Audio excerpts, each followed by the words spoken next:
Hey everyone, and welcome to Next Level Money. Are you tired of feeling stressed about money? Ready to finally take control of your finances and build a life of real freedom? Well, you've come to the right place. This channel is all about breaking down complicated money topics into simple, easy-to-understand steps, worth. Here to help you escape the paycheck-to-paycheck cycle, build smart habits, and gain the confidence to manage your money like a pro. Whether you're just starting your financial journey or looking to level up your existing strategies, we've got you covered. Each week, we drop new videos on everything from budgeting and saving to investing basics and creating passive income. You ready to transform your financial future? Hit that subscribe button and ring the bell. Let's build your wealth together. Your financial freedom starts right here, right now.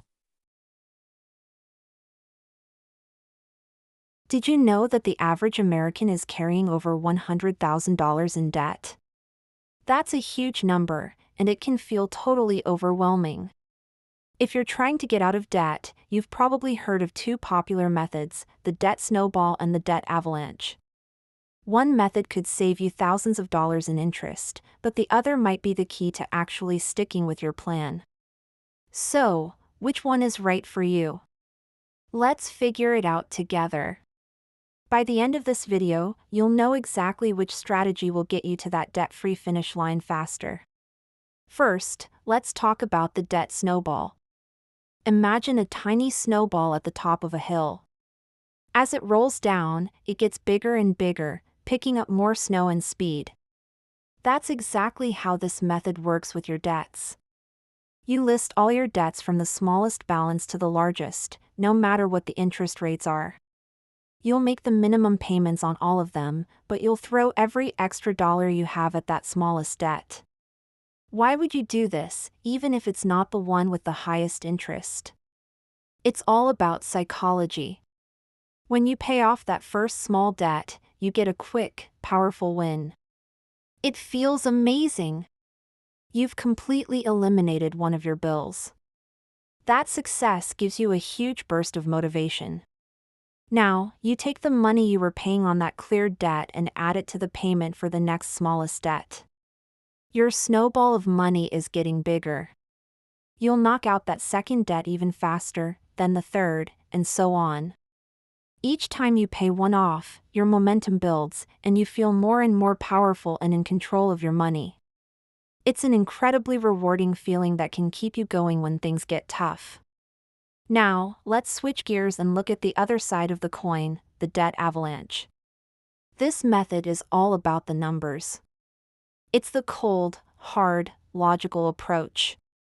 With the avalanche, you don't care about the size of the debt. You only care about one thing, the interest rate. You list all your debts from the highest interest rate down to the lowest. Just like before, you'll make minimum payments on everything.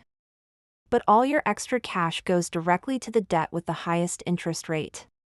This is usually a credit card, which can have crazy high rates, sometimes over 20 or even 30%. Why is this so effective?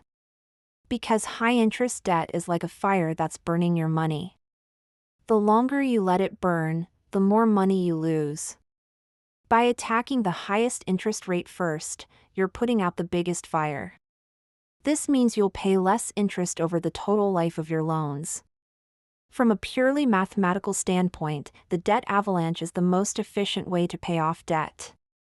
It will save you the most money and get you out of debt in the shortest amount of time, assuming you can stick with it. The catch is, it might take a long time to pay off that first large, high-interest debt. You might not get that quick win or that rush of motivation you get with the snowball. It requires a lot of discipline and a focus on the long-term goal. So, how do you choose? This is the most important question. The best method isn't the one that looks best on paper, it's the one you'll actually follow through on. Let's break it down. Ask yourself honestly, what kind of person are you? You should probably choose the debt snowball if you struggle with staying motivated. Have you tried to pay off debt before and given up? Do you feel like you need to see progress quickly to stay on track? If you answered yes, the snowball is likely your best friend. Those quick wins are like fuel for your motivation engine. Seeing a debt disappear from your list can give you the emotional boost you need to keep fighting. It's about changing your behavior and building good financial habits, and the snowball is fantastic for that. It's less about math and more about momentum. On the other hand, you should probably choose the debt avalanche if you're a disciplined, numbers-driven person. Are you someone who can create a plan and stick to it, no matter what? Does the thought of paying extra interest make you physically uncomfortable? If you're more motivated by saving money than by quick emotional wins, the avalanche is your path. If your high-interest credit card debt is keeping you up at night, attacking it first can bring you a huge sense of relief. You'll know that with every extra payment, you're saving the maximum amount of money possible. It requires patience, but the financial payoff is bigger. Let's imagine a real-life scenario to make this crystal clear.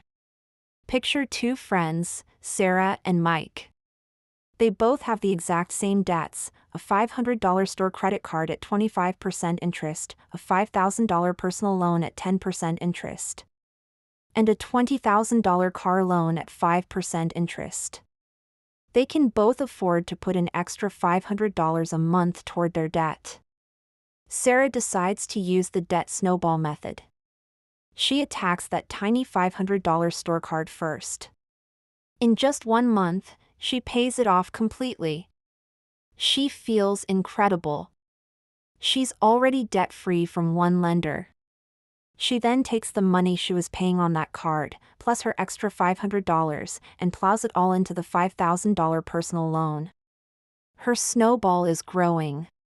It takes her about 9 more months to clear that loan.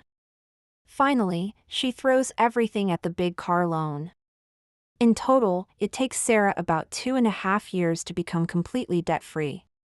She celebrated each milestone along the way, which kept her going.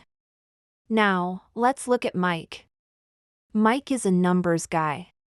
He chooses the debt avalanche. He ignores the small store card and goes straight for the highest interest rate, that 25% on the $500 card. Even though the balance is small, the rate is the killer. He pays it off in 1 month, just like Sarah. Next, he targets the personal loan at 10% interest. After that's gone, he moves to the car loan. Because he tackled the highest interest rates first, he paid less in total interest over time. Mike becomes completely debt-free in just over 2 years. He saved a few $100s in interest and finished about 6 months earlier than Sarah. So who won? Sarah or Mike? The answer is, they both did. They are both completely debt-free. They both changed their lives. Sarah needed the motivation from the snowball, and Mike was driven by the math of the avalanche. The most important lesson here is that the best debt payoff plan is the one that you will actually stick with until the end.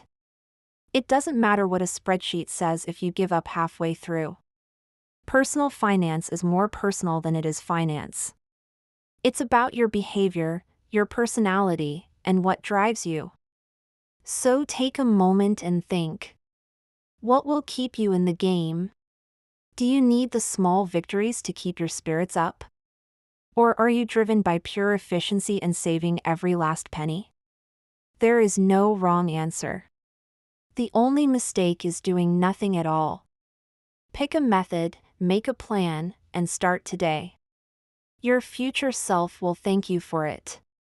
Thanks for watching.